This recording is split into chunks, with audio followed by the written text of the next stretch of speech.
കൃഷ്ണൻകുട്ടി വേഗം വാതിലടച്ചേക്ക.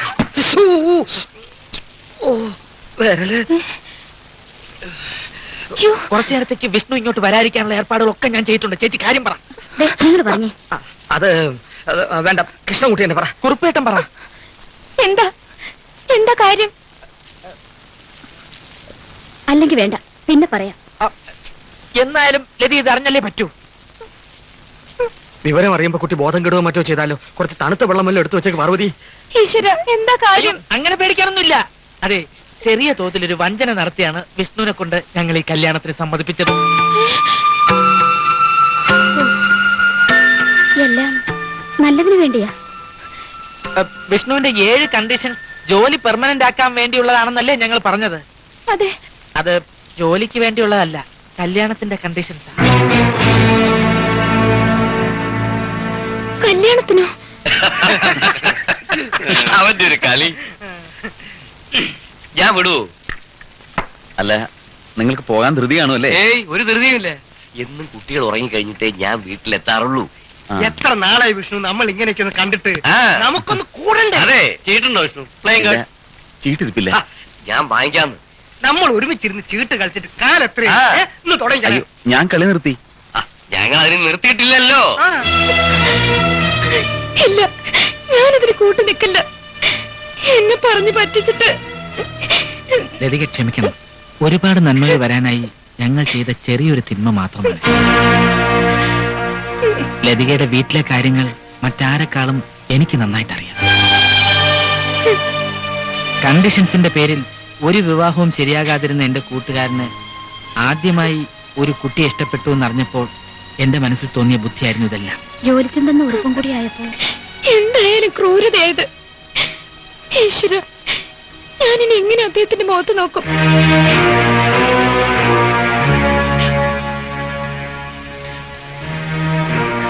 ശരി, നടന്നതൊക്കെ നടന്നു. ഞാനിപ്പോ തന്നെ എല്ലാ സത്യങ്ങളും അദ്ദേഹത്തോട് തുറന്നു പറഞ്ഞിട്ട് ഞങ്ങൾക്ക് ഒത്തിരി എലിപ്പാഷാണ് കലക്കിത്ത കാര്യങ്ങൾ പറഞ്ഞ് മനസ്സിലാക്കാനുള്ളതിന് പകരം നിങ്ങൾ ഇങ്ങനെ ചാടിക്കടിക്കാൻ നിന്നാലോ? അല്ല പിന്നെ നിനക്ക് അവന്റെ സ്വഭാവം അറിയരുതോ? ഇത് വല്ലോ ഇപ്പൊ പറഞ്ഞാൽ അവൻ നമ്മളെല്ലാം തട്ടിയിട്ട് ആത്മഹത്യ ചെയ്യും. അതൊന്നുമില്ല. കുറച്ചു ദിവസം കഴിയുമ്പോ വിഷ്ണു തന്നെ ഈ കണ്ടീഷൻസിന്റെ കാര്യമൊക്കെ അങ്ങ് മറക്കും.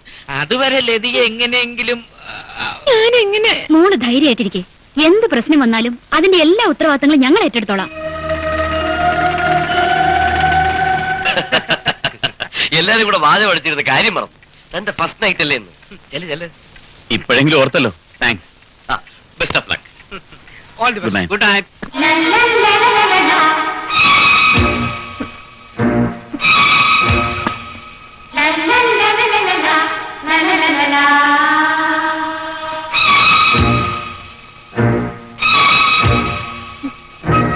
എന്താ വല്ലാതിരിക്കുന്നത്? അച്ഛനെ അനുജത്തിമാരെയൊക്കെ വിട്ടു പോന്നോണ്ടാണോ? ഇരിക്കേ. വേണ്ട സാർ, ഞാനിവിടെ നിന്നോളാം. സാറോ? ഇത് ഓഫീസല്ല, ഇങ്ങോട്ട് ഇരിക്കേ.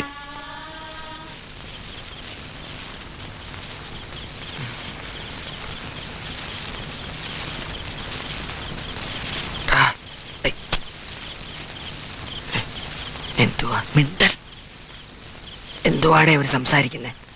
അമേരിക്കൻ പ്രസിഡന്റിന്റെ ഇലക്ഷൻ കാര്യം ചർച്ച ചെയ്തോണ്ടിരിക്കുക. ആഹാ, ആദ്യ രാത്രിയിൽ ഏത് അമേരിക്കൻ പ്രസിഡന്റ് ആടേ? മാൻ പ്രപ്പോസസ് ഗോഡ് ഡിസ്പോസസ് എന്നല്ലേ പറയാറ്? പക്ഷെ എന്റെ കല്യാണക്കാര്യത്തിൽ ഐ പ്രപ്പോസ്ഡ് ആൻഡ് ഗോഡ് സെക്കൻഡഡ് എന്നേ പറയാൻ പറ്റൂ. എന്റെ സ്വപ്നത്തിലെ പെൺകുട്ടിയെ തന്നെ എനിക്ക് വധുവായിട്ട് കിട്ടി.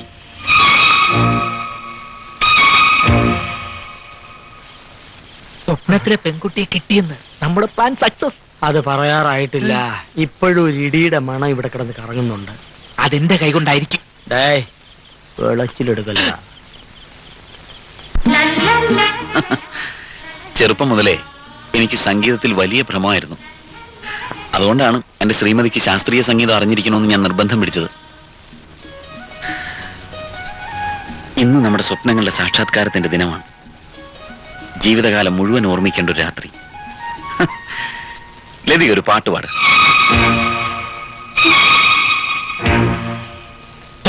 പാട്ട് പാടാൻ പറയുന്നു. പ്രതീക്ഷിച്ച പോലെ തന്നെ സംഭവിച്ചു.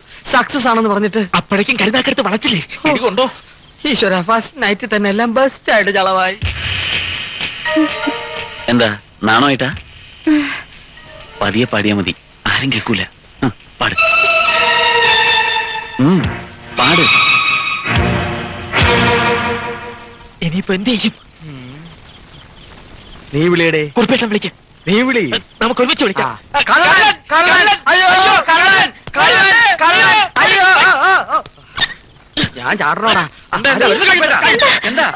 കള്ളൻ, കള്ളൻ. നീ എങ്ങോട്ടാ പോകുന്നത്? കത്തി കൊണ്ട് കിടക്കമുറിയിൽ വന്ന് ഒരു കള്ളൻ കത്തി കാണിച്ച് ഭയപ്പെടുത്തി എന്നെ ഇതുവരെ കൊണ്ടുവന്നു. കൃഷ്ണൻകുട്ടി കണ്ടതുകൊണ്ട് കള്ളൻ രക്ഷപ്പെട്ടു. കള്ളൻ അങ്ങോട്ട് ഓടി. കൃഷ്ണൻകുട്ടി എവിടെ? കള്ളനെ പിടിക്കാൻ കൃഷ്ണൻകുട്ടി ഇങ്ങോട്ട് ഓടിയിരിക്കുക. അളിയാ, ഇനി വന്നേ. ഇന്ന് നിന്റെ ഫസ്റ്റ് നൈറ്റ് ആണ്. നീ അത് ലാസ്റ്റ് നൈറ്റ് ആക്കല്ല.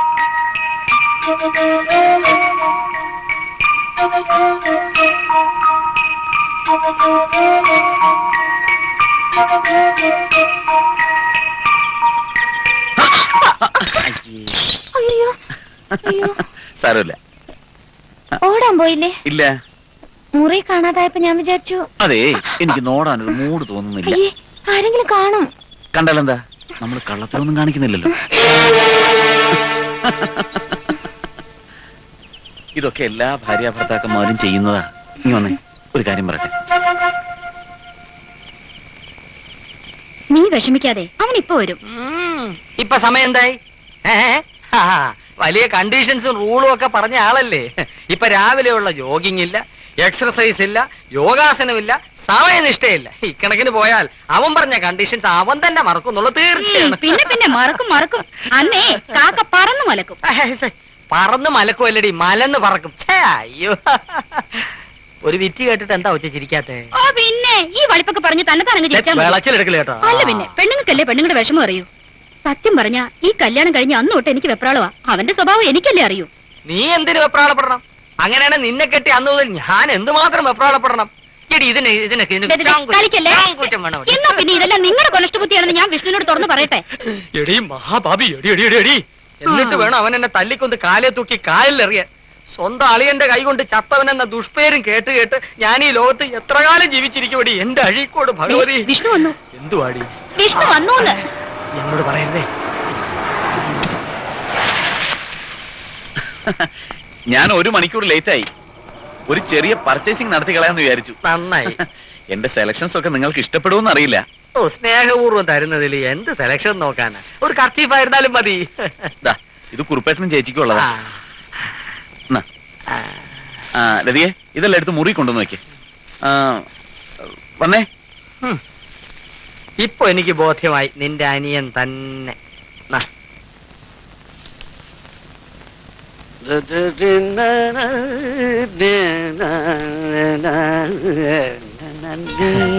മേപ്പാട്ട് വേലിക്കുട്ടി ഭാഗവതർ. നമസ്കാരം. പ്രത്യേകിച്ച് പരിചയപ്പെടുത്തേണ്ട കാര്യമുണ്ടോ? ദൂരദർശനിലൂടെ ഈ മുഖം ഞാൻ എത്രയോ തവണ കണ്ടിരിക്കുന്നു. അതിന് ഞാൻ ഇതുവരെ ആ വിധിപ്പെട്ടിയിൽ പരിപാടികൾ അവതരിപ്പിച്ചിട്ടില്ലല്ലോ.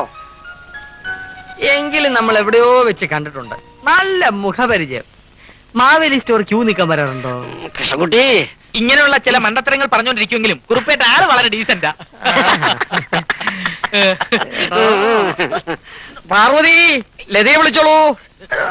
ഈ കർണാടക സംഗീതം ഫുള്ളായിട്ട് പഠിക്കണമെങ്കിൽ എത്ര നാൾ വേണ്ടി വരും? 2 മാസം? അല്ല, ഫീസ് വേണേ കൂടുതൽ തരാം. എന്റെ പൊന്നിയേട്ടാ, ഇതൊക്കെ ഫുള്ളായിട്ട് പഠിക്കണമെങ്കിൽ വർഷങ്ങൾ വേണ്ടി വരും. എനിക്കറിയാൻ മേലാഞ്ഞിട്ടല്ല, എങ്കിലും ഒന്ന് വെറുതെ ചോദിച്ചതേ ഉള്ളൂ. തൊഴുത് അനുഗ്രഹം വാങ്ങിച്ചോളൂ.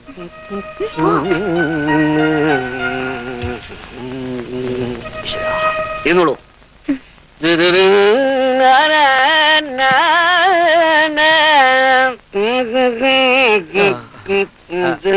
മാഷേ, ഈ സംഗീതം എന്ന് പറഞ്ഞാൽ സിസ്റ്ററിന് ജീവനാ.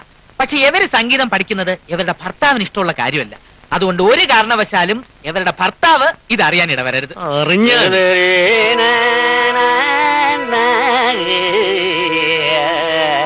മണൽപ്പരപ്പിൽ വീണ വെള്ളം പോലെയാണ് സംഗീതം. സംഗീതത്തിനെ പിടിച്ചു നിർത്താൻ ആർക്കും കഴിയില്ല. ഈ കേട്ടില്ലേ കോട്ടയത്തൊരു മൂത്ത പുള്ളാച്ചൻ എന്ന രീതിയിലുള്ള സംഗീതവും പഠിപ്പിക്കുമല്ലോ. ഈ അരസികന്മാരുടെ സാന്നിധ്യം എനിക്ക് ബന്ധപ്പാടുണ്ടാക്കുന്നു. സോറി. തുടങ്ങാം.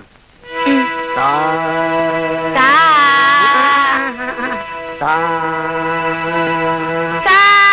ശ്രുതി ചേർത്ത് പാടൂ. ആ, സാ സാ സാ സാ സാ സാ സാ സാ സാ സാ സാ സാ സാ. അല്ല സാ സാ സാ സാ സാ സാ സാ സാ സാ സാ സാ. ശരിയാവുന്നില്ല, ഒട്ടും ശരിയാവുന്നില്ല. സംഗീതത്തിൽ തീരെ വാസനയില്ല. വാസന പോലും ഉണ്ടാക്കിയെടുക്കേണ്ടിയിരിക്കുന്നു. കീർത്തനങ്ങളൊക്കെ കേട്ട് പരിചയിക്കണം.